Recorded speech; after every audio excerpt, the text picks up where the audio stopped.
Awesome! Welcome to High Energy Rock Time. It's a Saturday afternoon. I'm in Colorado and it is blowing windy out there, really windy. So it's time to move. It's time to rock. It's time to get some stuff happening. So I'm just opening up my session here. Okay, making sure people are in. So if you're not quite sure how it works live, I have the chat open right now. I do.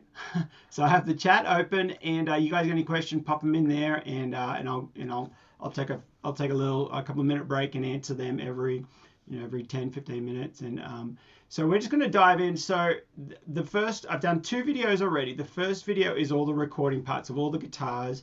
It's really kind of hard to record live on the call because Zoom does some weird things and a lot of delayed, and it's you'd need a totally different setup to record live, and it just makes it longer as well. And I don't know about you guys, but my attention span is around 50 minutes to an hour, so this works out great.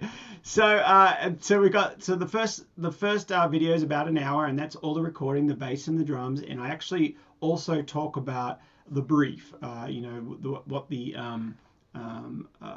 the parameters are. I'm trying to see if I can find that. I think that's so basically you have to watch the first video. I pull it up and we talk about the tempo. It's going to be between 130 and 150, I believe. But the one thing I didn't really talk about is you've got to go to a website, and let's just jump right in. So yeah, let me just share my track and we'll just dive right in. All right, share the screen. And the sound. Okay. Make sure things fit in the screen.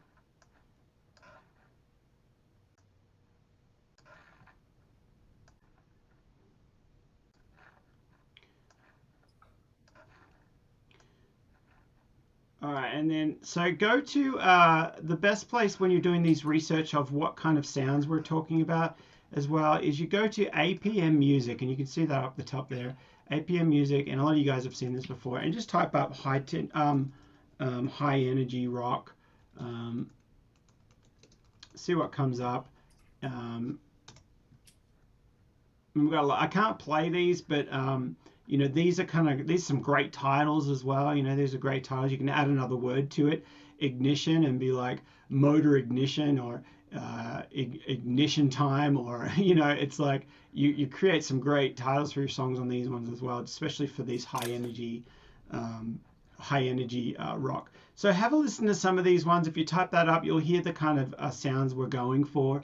As I said, I can't really play these to you because Facebook and everyone will kind of flag the video because I need a license to replay someone's music. So anyway, go to APM Music to find out what high energy kind of rock, some of the alts, some of the versions. You can see it's a great resource here, APM Music. So we've talked about that. So in part 1, the first video, I do all the recording. Part 2, which I recorded this morning, was about the editing and just making sure things are tight. So today we're going to be working, or this is going to be the final one of these rock tracks, and what we're going to do is we're going to be tweaking the drums. We've got a lot of drums here that are very, very boring. We need fills in there. We need to take hats out. We need to reamp the kicks. We need to make sure it's all put together, which when I first get started, you'll see in the first video, I just grab a loop and just start going with the main beat and then jump straight in.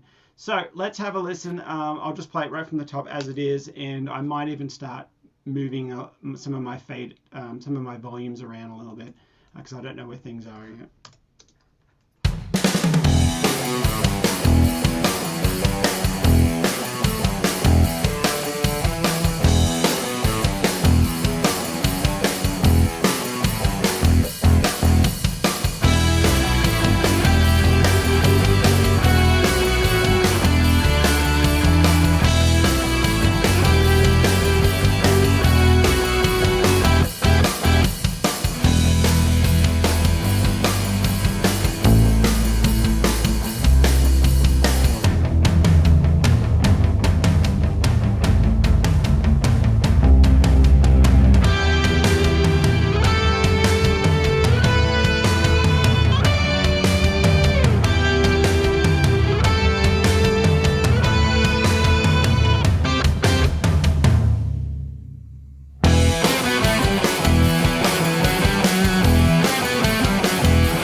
so it's okay. I on my level of things, I'm like, yeah, there's kind of a few things I would probably change, but hey, it's a cue. It is what it is. And I'm liking a lot of it. There's a few of the same riffs that kind of go throughout, but I think there's a lot of stuff You that's play moving. Wine, Beer, Whiskey by Little Big Town? Sorry, hang on, let me mute. Here's wine, beer, whiskey. Hang on. There we go. Just check you're muted on your, so that if the dog barks or anything, we don't hear, what's the dog barking in Steve's song for? So, all right, so we're going to dive in. The first thing I noticed at the very end was there's no kick at the end. So it's like dun, dun, dun. Because it was just a loop. So I'm just going to copy that, and we're just going to delete that and put a symbol on the top here. So we're going to be working on drums mostly.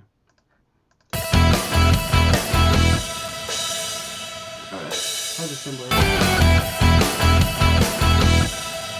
So now I'm just going to add another symbol on these stops. So it's dun dun dun dun dun dun, and a couple of snares.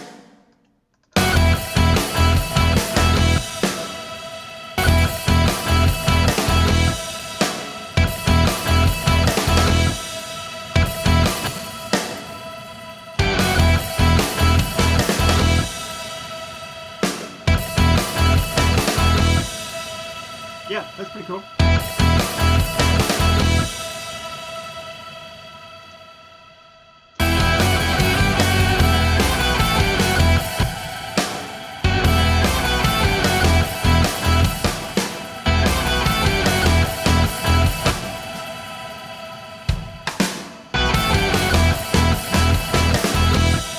Yeah, it just makes it a little bit more full. And a little bit more on purpose, where everybody's coming together towards the end, and then we want really. And sometimes what you can do with drums is you can build things up a little bit more.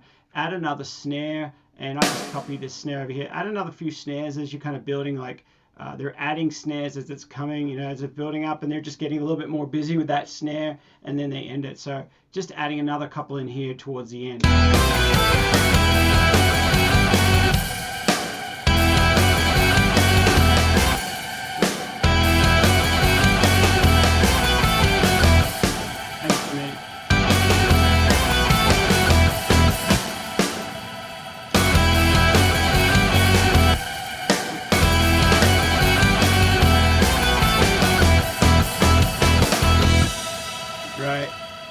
Now let's keep working on these drums. So that's the ending. Let's have a listen to this beginning. Turn up the velocity as loud as you can on that one, because it's a big hit you want at the beginning. Actually, maybe no kick.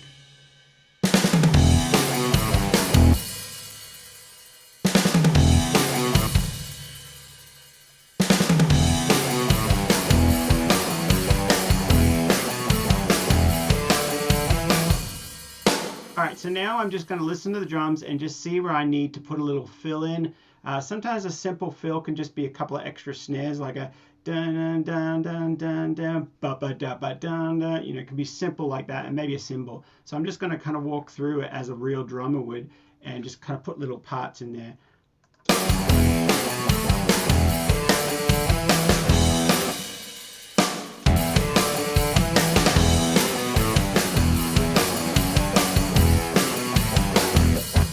Because that's a stab there, I might.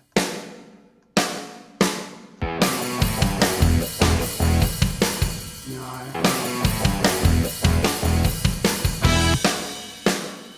Okay, cool. So we're going to put some other fills in there now.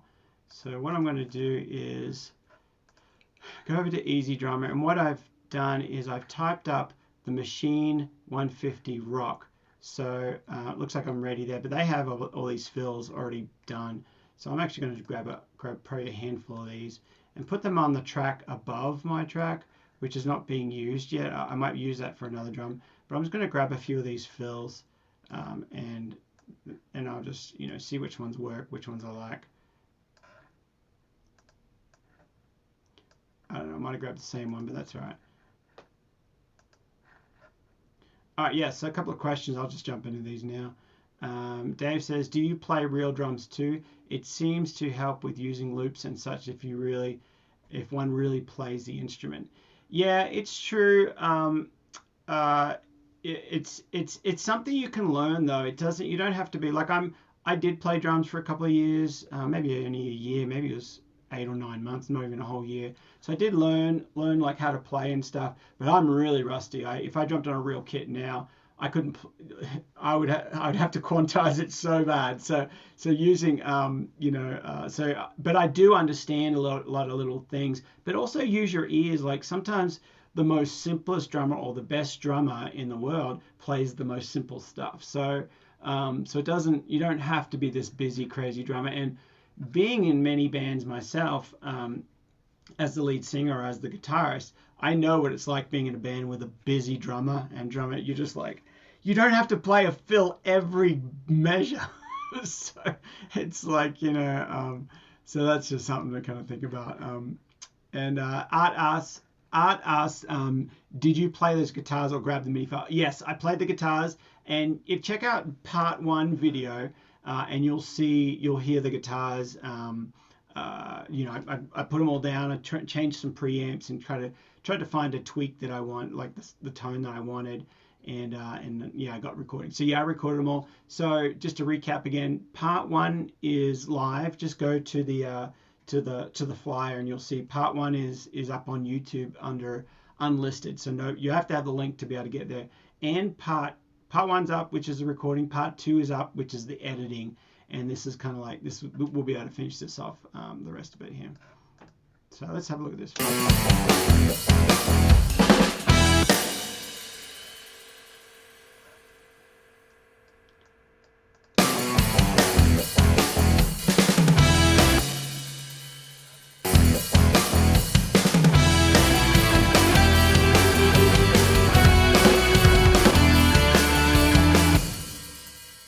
So I'm just going to add a few extra snares in here. These little fills here, where you just go snare, snare, snare. These are very common. As a drummer, I put these in a lot, like just a couple of extra snares. If you just have a listen to that, it doesn't sound big, but it sounds like it's just what it needs.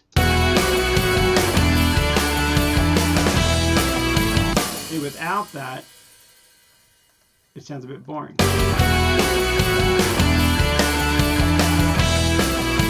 There's nothing there. So just adding a couple of snares, it's like a tiny little fill that works.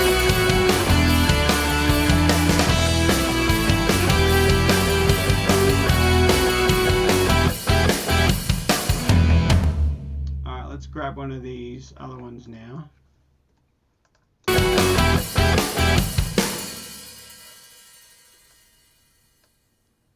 And I'm only grabbing like the last half measure or something just to see how that feels.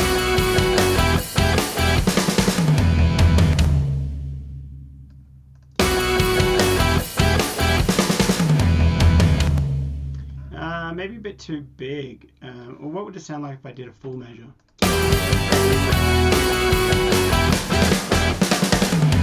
Nah, a bit too much. I might be able to find a better one.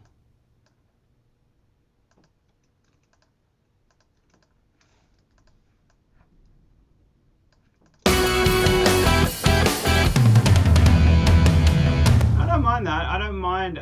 It is a bit big, but for this kind of thing, I don't mind lots of busyness. Yeah, let's leave it. We'll see how it feels. Add a cymbal in there.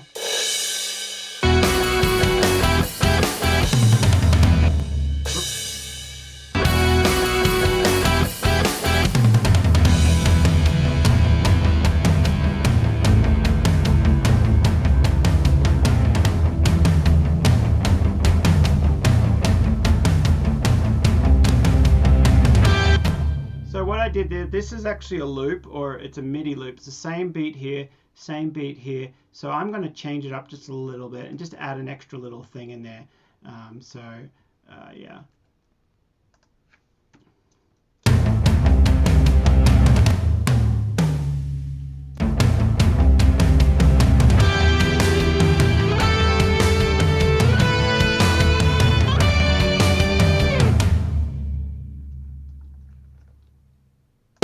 Add another another snare here, maybe another 2.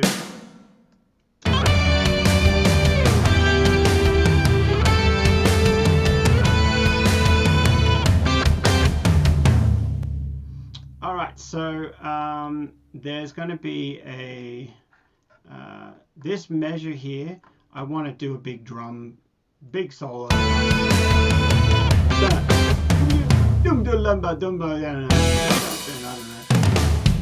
So let's see if we got one. I think that other one might work. This one over here.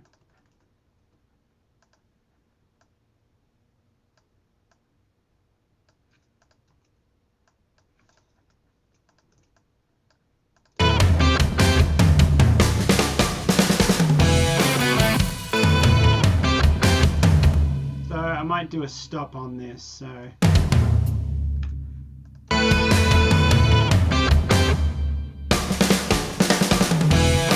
yeah, nice little edit point there, and it's feels like it's all on purpose.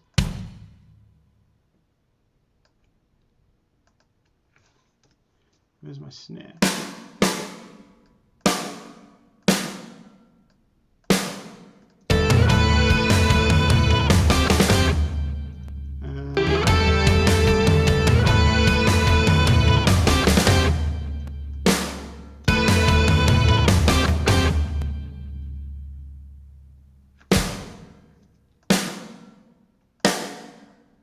I'm just trying to find stuff that kind of sounds right. Oops.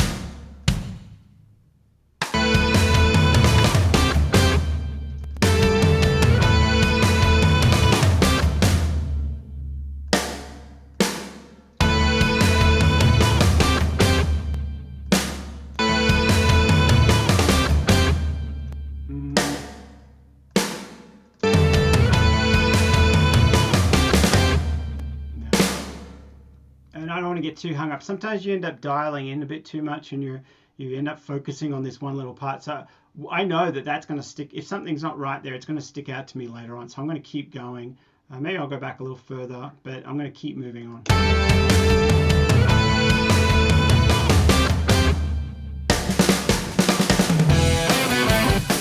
Maybe just a hat in there.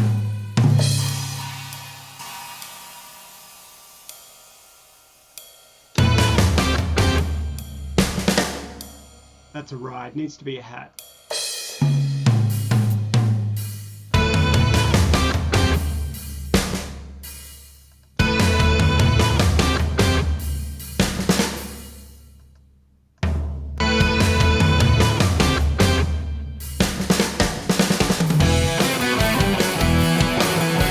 We'll keep coming back to it. I'm not 100% happy on that, but we'll come back to it.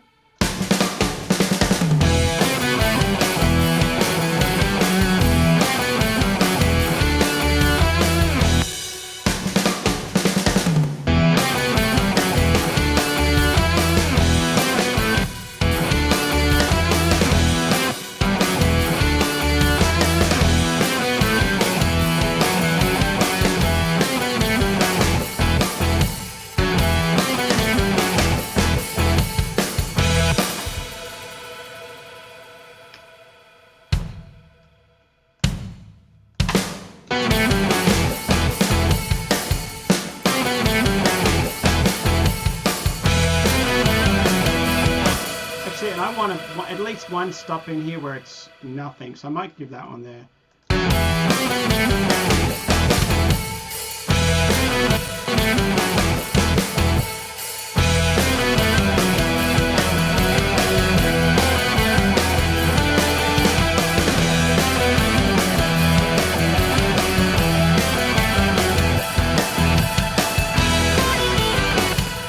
All right, one more fill here, I think.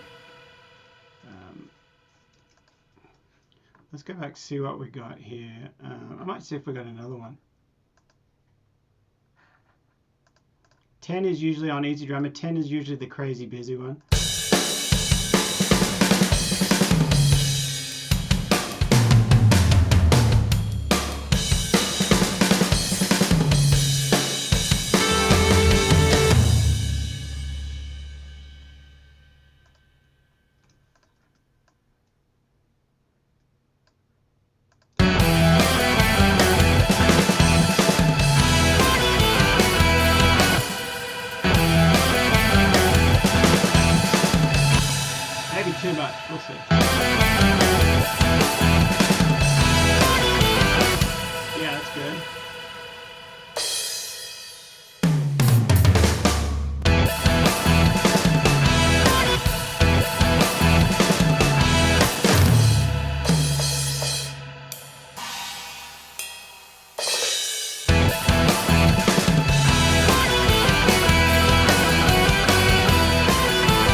kick cymbals.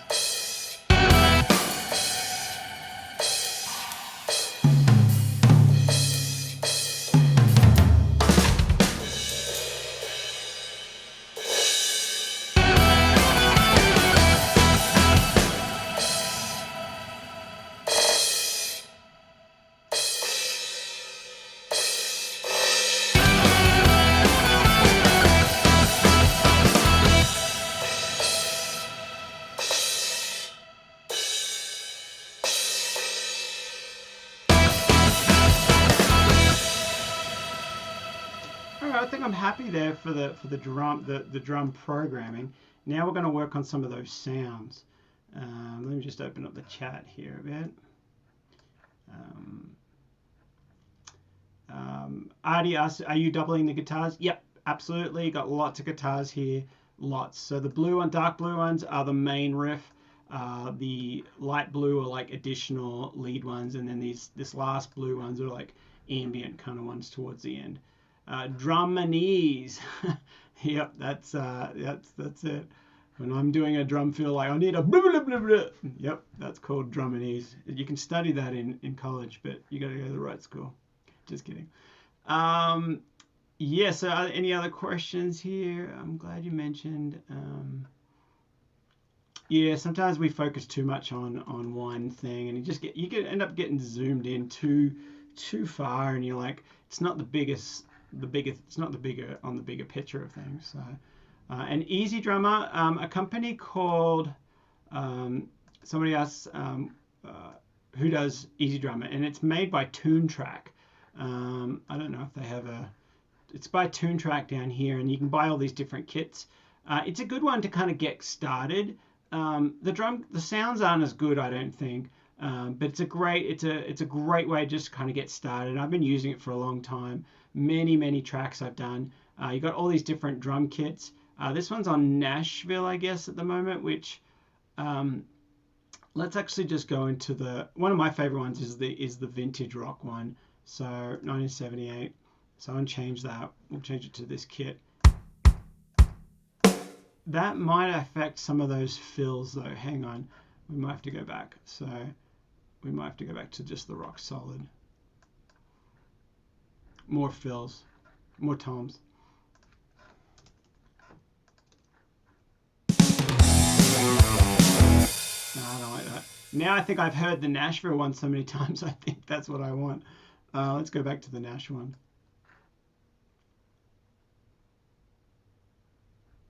Oh, Tom brings up a good point. Easy Drummer 3 is coming out soon, and you get more sounds, more features. So that could be really cool. One thing that I have started using a lot more this year, I guess in the last 6 months, is something called Addictive Drums. I love the samples here. The sounds of these kits are really good. I think personally are better than Easy Drummer, but I love some of the functions with Easy Drummer. This is one of the best. This search function here on Easy Drummer, where you tap and you can like program in your you can type it in what beat you have. So if you want to just drum and ease it kind of thing, you can go dum dum gut dum dum dum gut or whatever, and it'll bring up all the different MIDI sounds that sound like that. I use that a lot. That's a really cool thing. You can MIDI drop zone, so that's really cool. And that's on. I don't think Superior. Don't think Addictive Drums has that. And so Addictive Drums is by XL Audio, I believe it's called. It probably says it here. Yeah, XL Audio does that. And so I like the sounds on these. Wow, it's muted.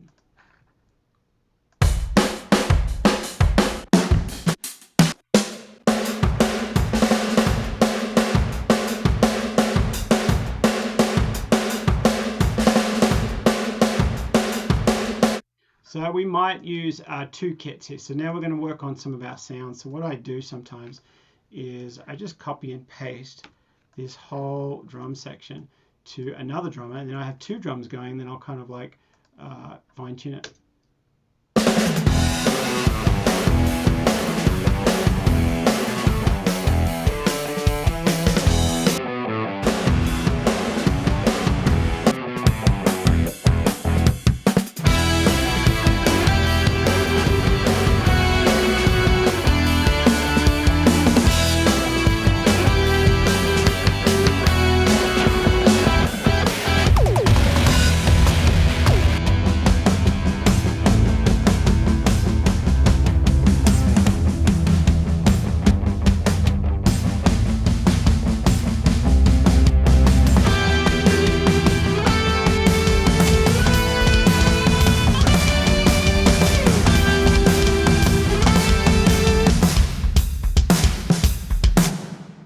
something was going wrong.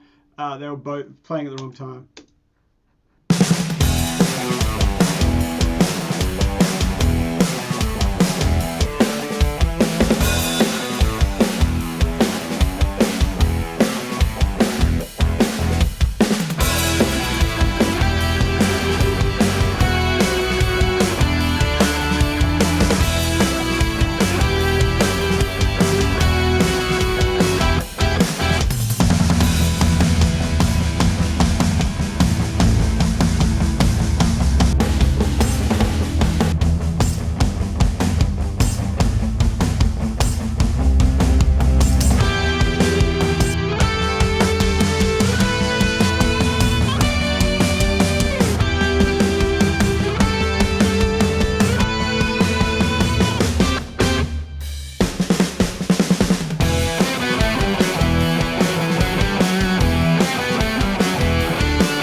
Yeah, so I think I like that, but I've got to get rid of this little hat thing.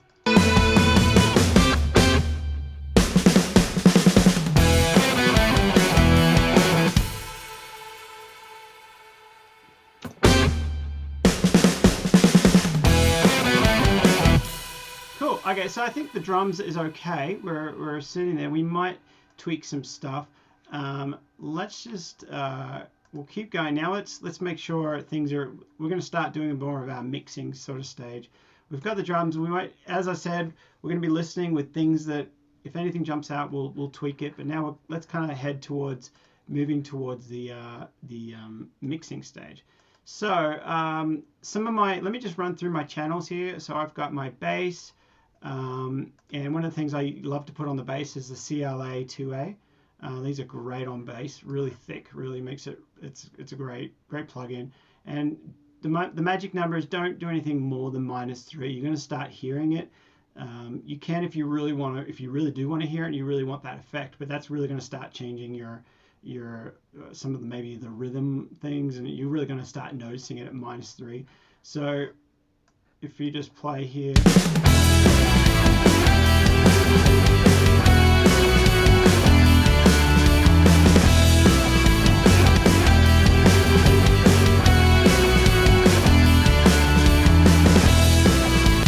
Cool, so that's pretty standard. I do have an EQ that's ready to go. It's called a brown bass. It's something that I've saved myself. This one is by Waves. It's called the EV2. I've been using this for a bit. I've taken a little bit of 70 or 80, maybe it's 90 out. I put a high pass filter on that. There's just some settings that I've kind of like a go-to. The brown knob makes the sound a little bit more dirtier, a bit warmer. On this plugin, and then the black, when you click on the black, it makes it a little cleaner. So just let's go dirty, you know, we're going to put the distortion on that. So we might come back and tweak this, but that's kind of like just a go-to setting that I've already pre-saved in my own. I have a few of my own that I just pre-save, and I know what it is, I know it's got set up, and then it makes things faster. So if you look at here on my compressor, I'm actually reducing like 10 dB of gain, so I don't want to do that. So I'm actually going to back off the thread.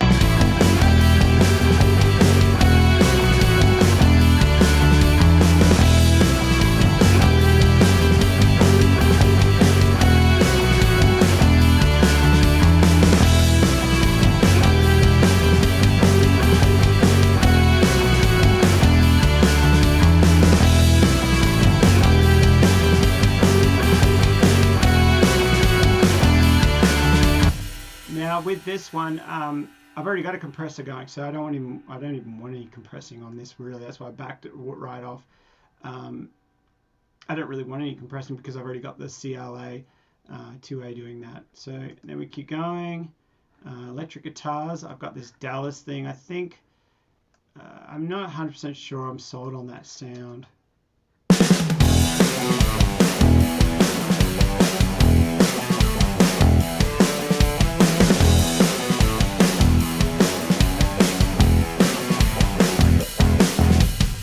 Before we do that, let's put some distortion on that bass.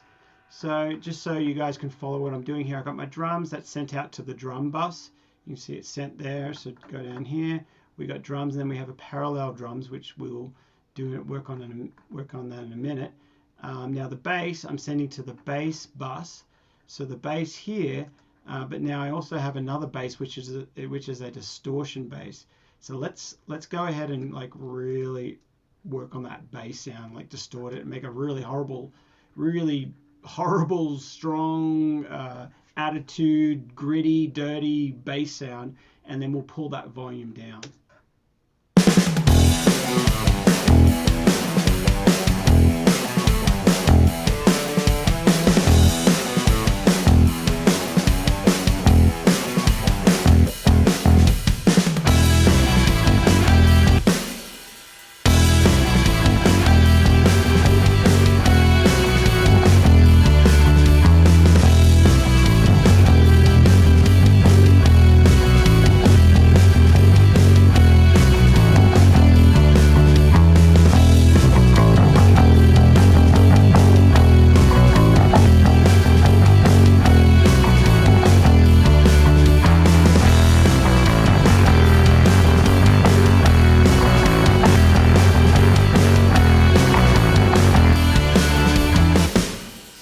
I have a few different things. I've got a CLA, it's 1176 basically, and I'm just like overworking it, so you can see it.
Pause our ears for a second there.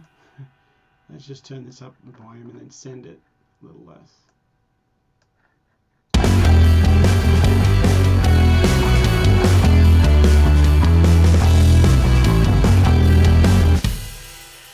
You mightn't even need that, so.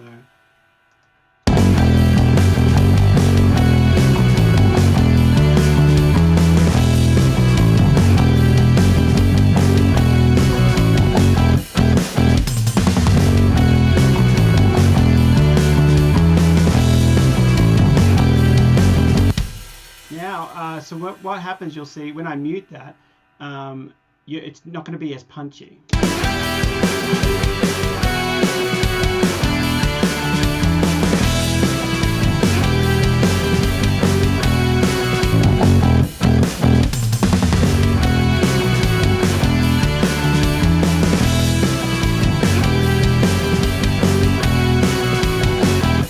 Yeah, that sounds a lot better. Just gives it that extra grit. So Art says, yeah, you've been using neutral DSP stuff for guitars. Yeah, there's so much guitar stuff out there. It really is. You could really, everyone has a unique sound. It's just like amplifiers, you know. Some guys play Fender stuff. Some guys play whatever, you know, Peavey. Some guys play Marshall, you know. So many different things. The DI feeder preset on the CLO bass. Yeah, that's pretty cool. Yeah. Yeah. Let's try it. Let's try it.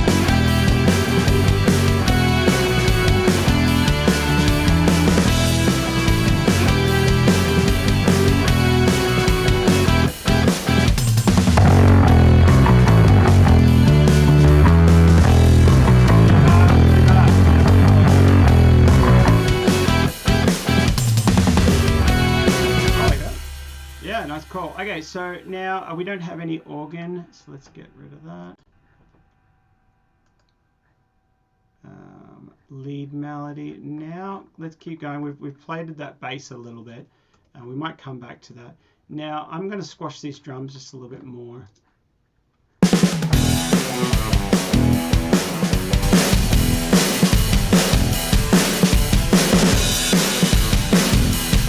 So what I'm doing there is a parallel compression.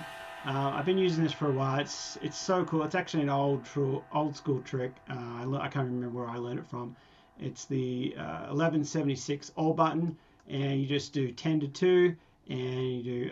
You can copy these settings if you like, and just use it and put that on your drum bus, and then just turn it right down.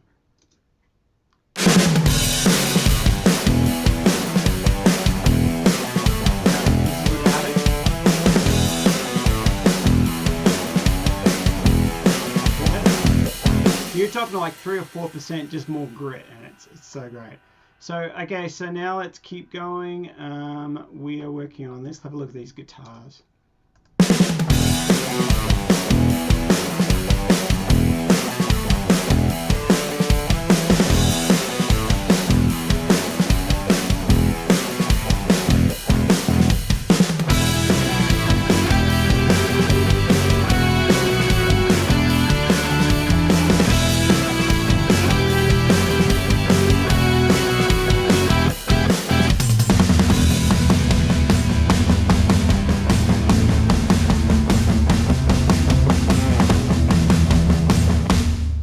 Too much.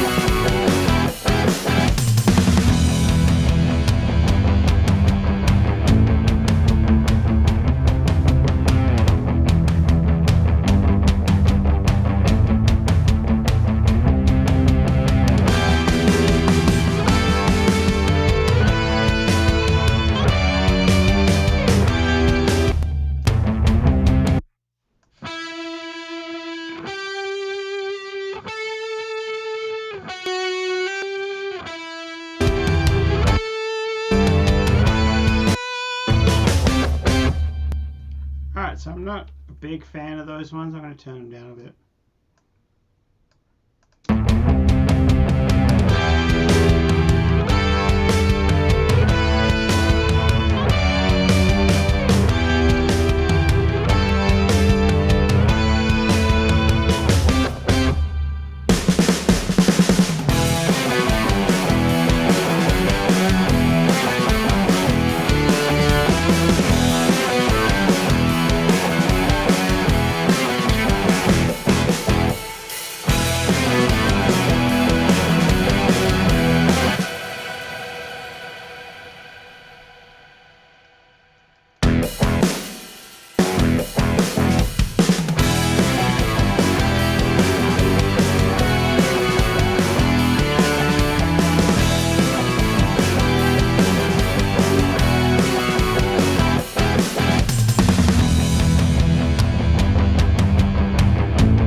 Might even sound better if I move this over.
two cymbals there now.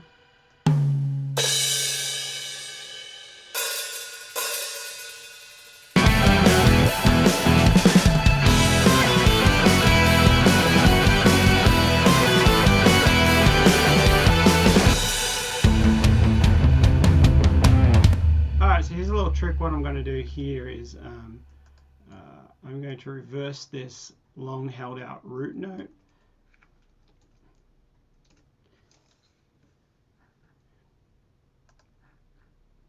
And that should hold. We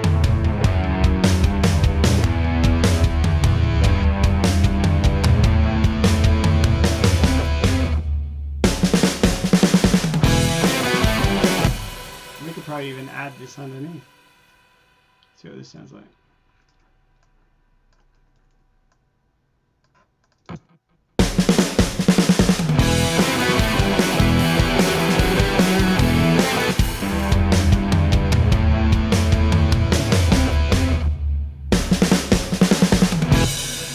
Just turn it down a little bit, but I like the idea.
We're getting there.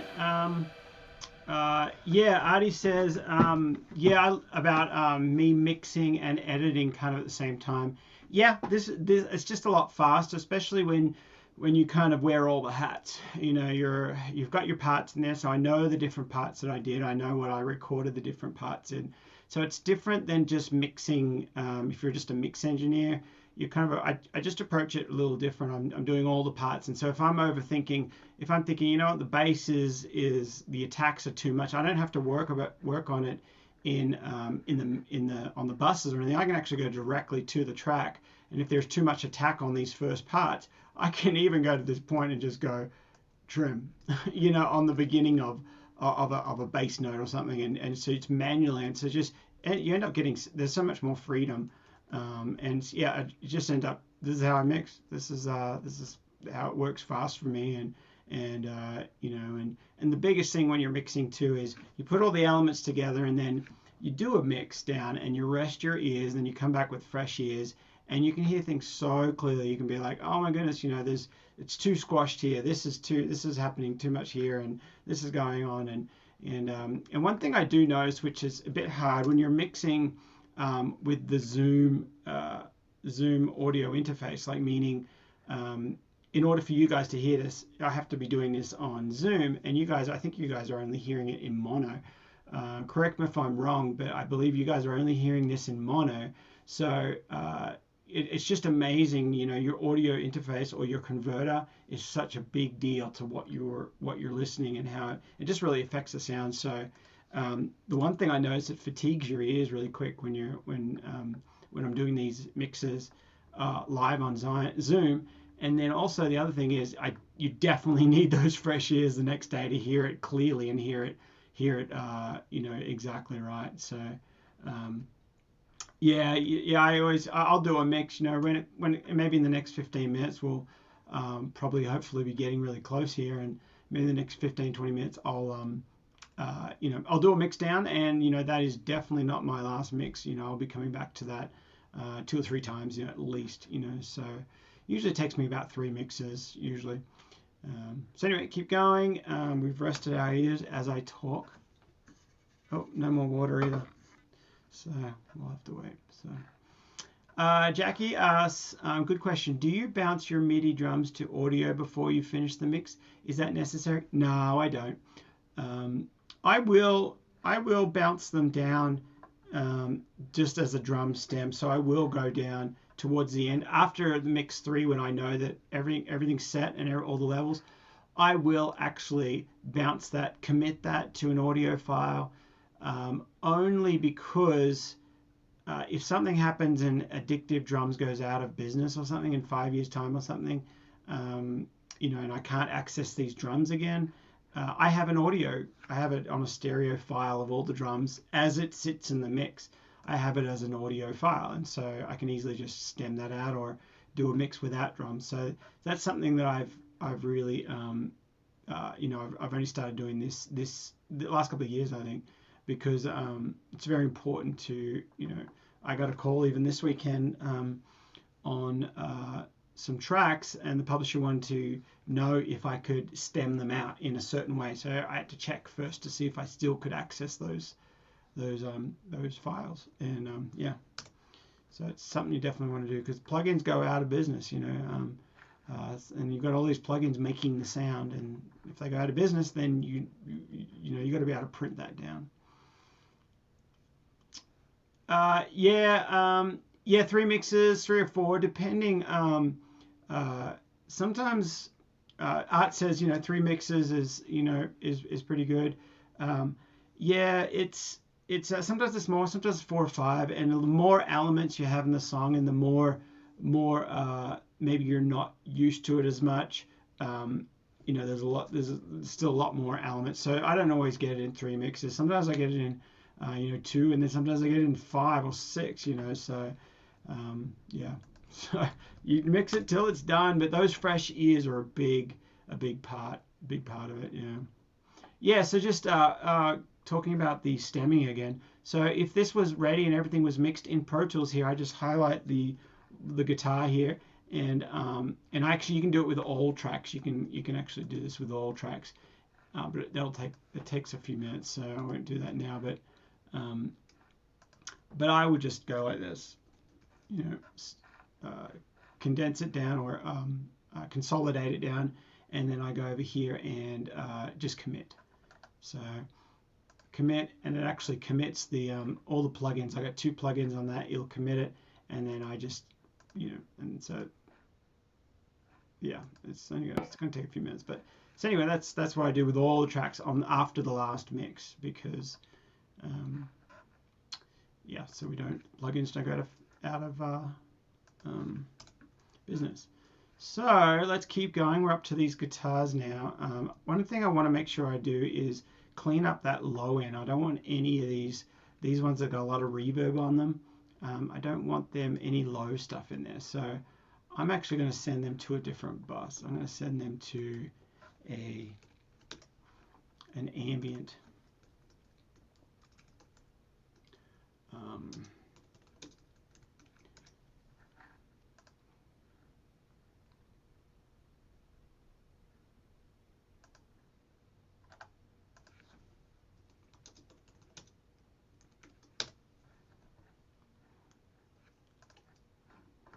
So that will just make those. I'll just put an EQ over all of those.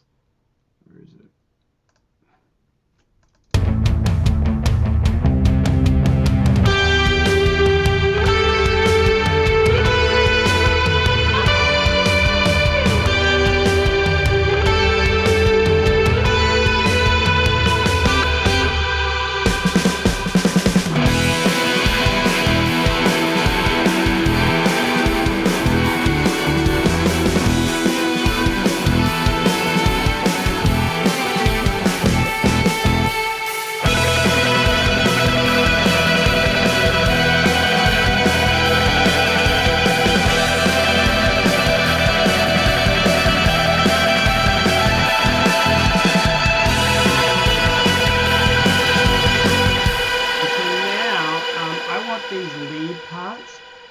it's always good to have a mix or have the option to be able to do a non-melody version of the song. And so these parts have most of the melody in it, and these parts here. And so if I was to bounce down a mix without the melody, I could just mute these ones.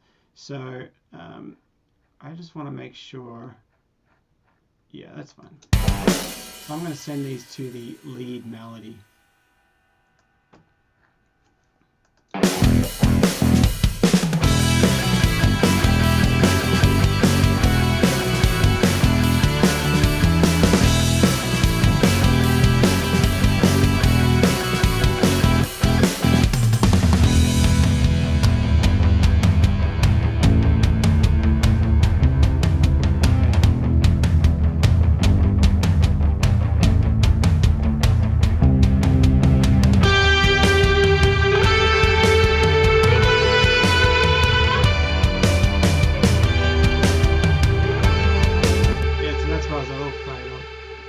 Let me create 2 more tracks here.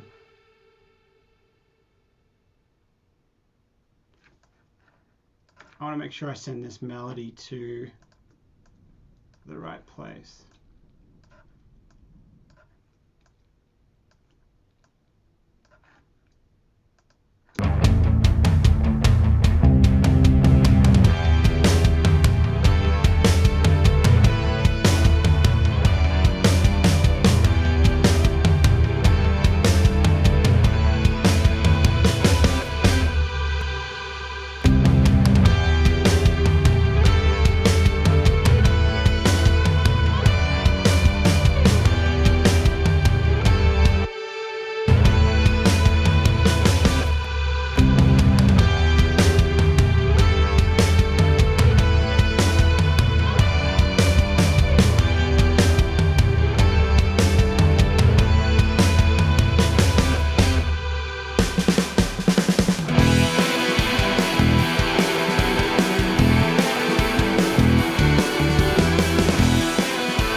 All right, we're getting there. Yes, so let's have a listen to some of the questions here. So is the room you're mixing in tuned or have bass traps? Yes and yes. Because sometimes when I'm mixing and I move the chair back and nudge, I lose bass and then I boost it. That's actually really, really good. It's good that you notice that, because what you'll find is if you move your back, if I move my chair like a foot back, you got to make sure that your listening spot, you're getting all the frequencies, because I think I get a little bit more boomy back there, which means that right there, and there is actually a mathematical thing with your room. You should actually divide your room into 5, and then you want to put your speakers at one of those fifths, and then you don't want to be at the back. Well, there's a whole science to it, and so you got to make sure that your tweeters, when you're playing, your tweeters are kind of hitting behind your ears, and so you've got to find that sweet spot. You've got to find that sweet spot where you're hearing it, and that's right here where my working spot is. I've moved the whole desk to making sure that I've measured the same amount of distance from this speaker to the wall and that speaker to the wall, and so everything's very very dialed in. So yes, absolutely tuned. It's very important, because you've probably everybody even everybody watching the replay of this and everything, you've got great ears. You've got really good ears. That's probably not the problem. You've been doing music for years. You've got good ears. You know what sounds bad, what doesn't sound good, and what sounds good. So it's the room. It's lying to you. So you got to always. I always encourage my students, always be on that journey of learning sound acoustics and reflection points, and it's a constant thing. But hey, you're going to be doing the music the rest of your life, so just keep learning, keep growing, and you'll get it. And yeah, you've got to be able to dial your room in. You got to be able to go and be that guy where you can help your friends, where you're like, you walk into a friend's room and you're like, hey, you really shouldn't have the desk in the corner of the room, you're going to be getting a lot of bass, and it's going to be lying to you. All your mix is going to be thin because you're trying to get out the bass out of everything. And yeah, so good point. Good point there, Artie. Yeah, it's very important to navigate through your DAW. Absolutely. And I also say too, with your DAW, don't some people want to feel like they have to learn everything to their DAW. I'll tell you right now, I probably only know 35-40% of what Pro Tools can do, and that's all I'm using. But hey, I'm producing tracks and I'm collecting royalties, so I'm getting them signed, getting them placed, and I'm working. I'm doing this full time, and I only know 40% of my tool. So yeah, I want to learn more, but sometimes you don't. Sometimes you can, overthink it. Think you have to learn this, then you have to learn that. No, just start. Just make a start with what you can do. I often talk about my V strategy. So you guys have heard that. So awesome. Okay, yes, you can, Artie. You can do it. I'm doing it. It's easier than you think. Once you get a lot of these steps in place, yes, it's a lot easier than you even think. And just getting the right connections and what I say to my students all the time, and you guys have heard it so many times, is you record the music, you title it, button it up, get it signed, and then you just do it all again. Just do it all again. So I was working on Christmas songs the last couple of days, and right now it is April, not Christmas at all. All right, let's keep going.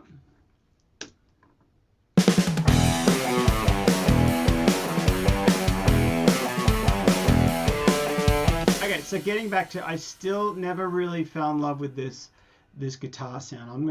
Let's just play with the guitars a little bit. I'm actually, instead of changing anything just here, I'm gonna just mute it and put on another guitar amp. What do we got here?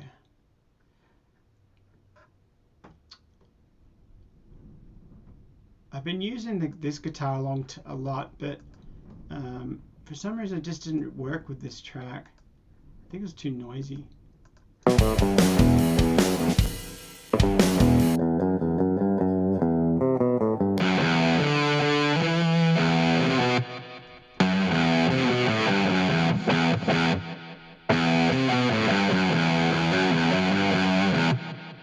Yeah, that kind of works.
yeah, Artie brings up a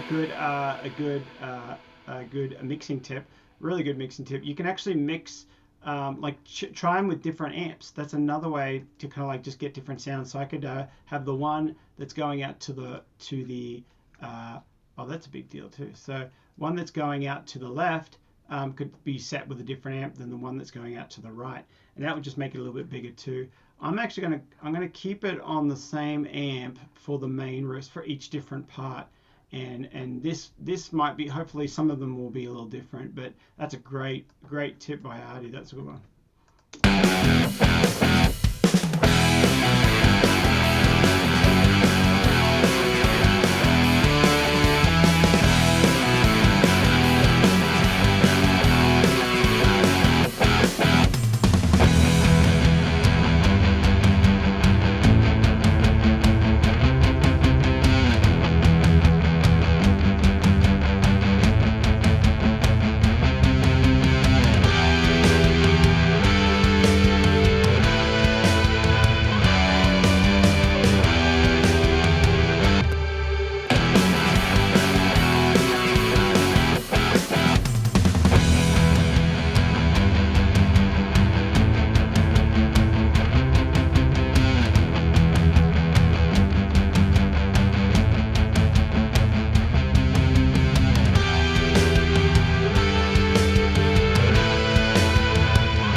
So I feel like I'm getting to the point now where I'm gonna wrap this up, and we were going for about an hour, and so I'm just gonna quickly do some of the last part of the mixing, what I do for a mix down, and then I'll just go through my mastering channel, which has already been going the whole time pretty much, but I'll just see if I need to tweak anything there, and I'll bounce down, and then I'll have a listen to it on another mix, and then I'll do mix 2 tomorrow or this afternoon. No, it's probably tomorrow.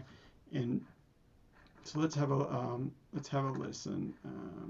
So basically, my channel is all my buses go into a mix bus, one main mix bus, which I have another EQ here. So we'll just kind of see what the frequency is, see what's jumping out of this, and then I have Crystalloid Algae is on my mix bus. I've been liking this for a while. It's called the Mix Down, and you got a few different settings, your different preamps or modulate colored gear that they use. So I drive it a little bit, or I glue it if it needs to be glued a little bit more, which obviously is going to be maybe a bit more of the compressor working. Treble or bass, it's very easy settings. So that does one stage of the mixing, summing it all down to a stereo. Then I go into the mastering change. So let's start playing with those a little.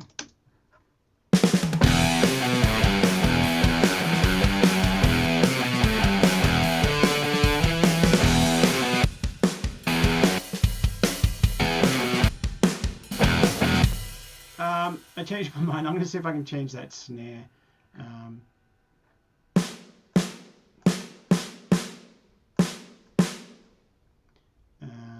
Let's see if we can EQ that in here.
So I think there's a little bit too much reverb overall, so I'm gonna keep dialing back that reverb.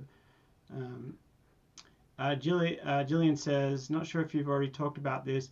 Do you use references when mixing and mastering? Sometimes yes and no. Sometimes it's good to go back and reference every now and then. And what I do is when I come back to my second mix, usually first thing in the morning, I will actually go ahead and play a reference, or usually it's top, like, the top 10 or top 20 mixes. So I'll usually play that for a couple, maybe 30 seconds, 40 seconds of a mix, just to kind of like get my ears in what sounds right and what feels right. And then I go back and then I push play on my MP3 on my mix down, and then instantly I'm like, oh my goodness, you need to change this, change that. So yes, so that's how I kind of use those references when I'm mixing or mastering. Now when I'm producing, I will use them. I'll go back a lot whenever I'm running out of ideas, or I'm like, I wonder what other elements I need to fit this brief or whatever. I'll go back to the reference track. So I do that a lot in the as I'm getting ideas and making sure I've got the right kind of instrumentation and that kind of thing.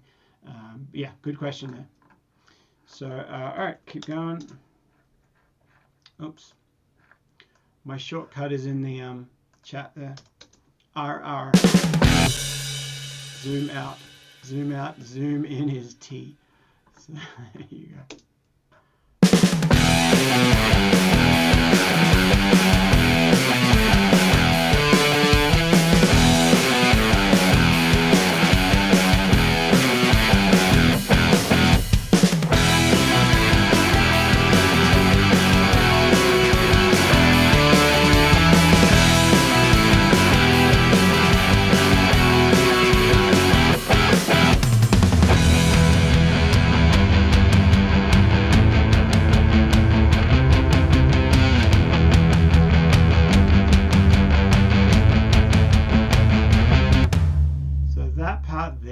To be automated.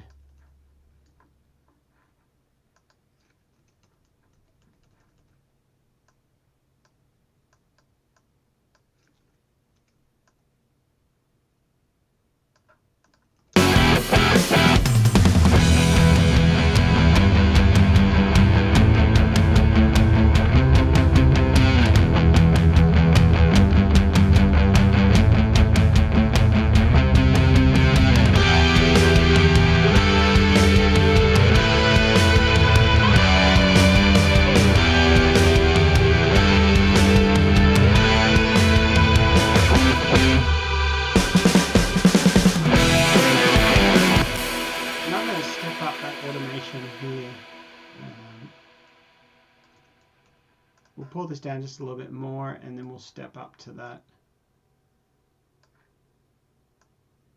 We'll leave, yeah, we'll leave it. Let's see.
sure those are good dynamics going into that that B section.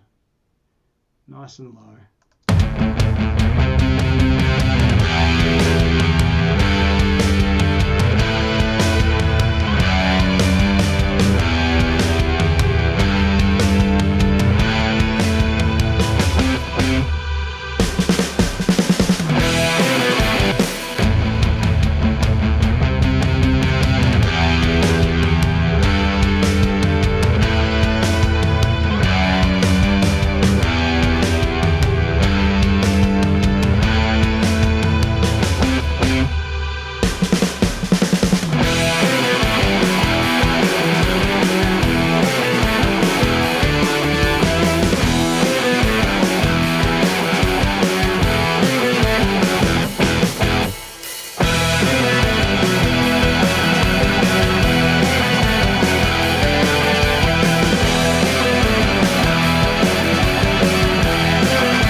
We're going to bounce it down.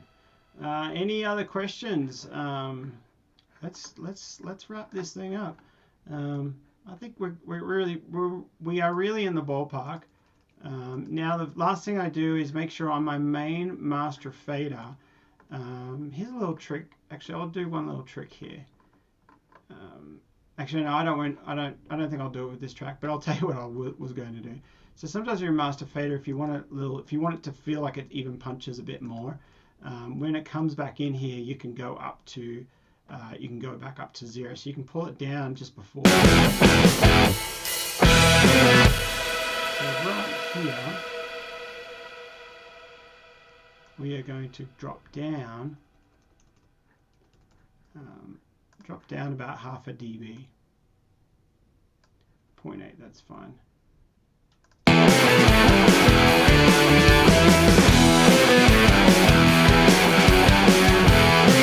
On the middle spot over here.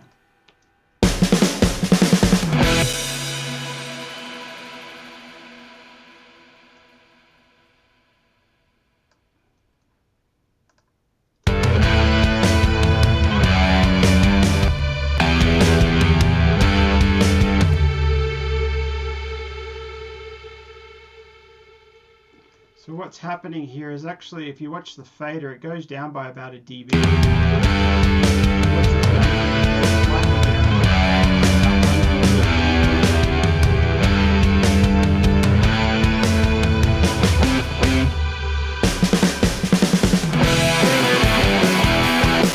basically, theoretically, I've gained about a dB of gain just doing that. So that's kind of like a cool little trick I use to kind of like. And I do that on the main fader. So.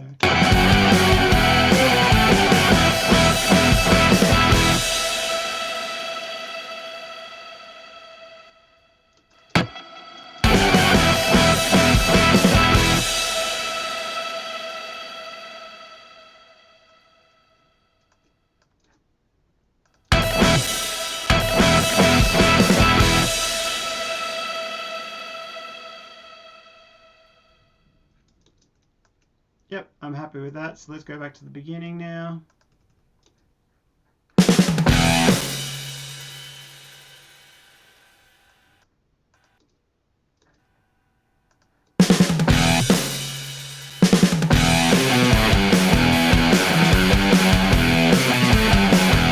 Yep, let's bounce it. My ears are ready for a break.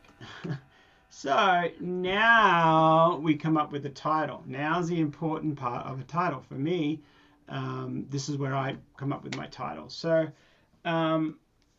yeah, I actually liked some of those ones I saw earlier on what was that? APM. I'm going to have a look at some of these titles here. Atom Smasher. Check out how awesome these are. Shockwave, Warp Drive, anti-gravity, airborne, launch. So many cool ones. So I'm going to try and do a hybrid or a crossover of some of them.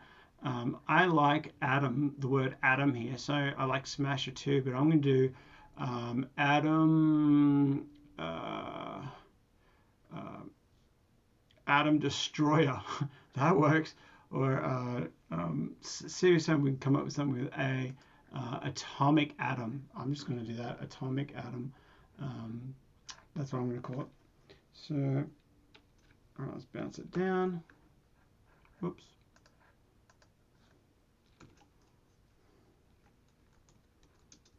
Kind of means the same thing, I think.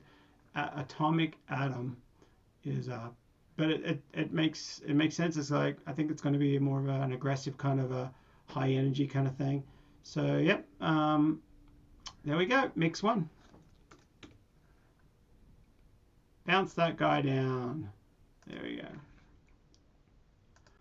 All right, there you go, guys. So we're in and out. That definitely is probably going to need a few mixes.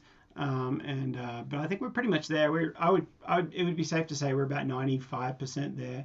A few things I feel like it's still a bit, not kind of like the word comes to mind, woolly, or kind of like hairy. There's still kind of like things that need to be kind of tweaked in a little bit.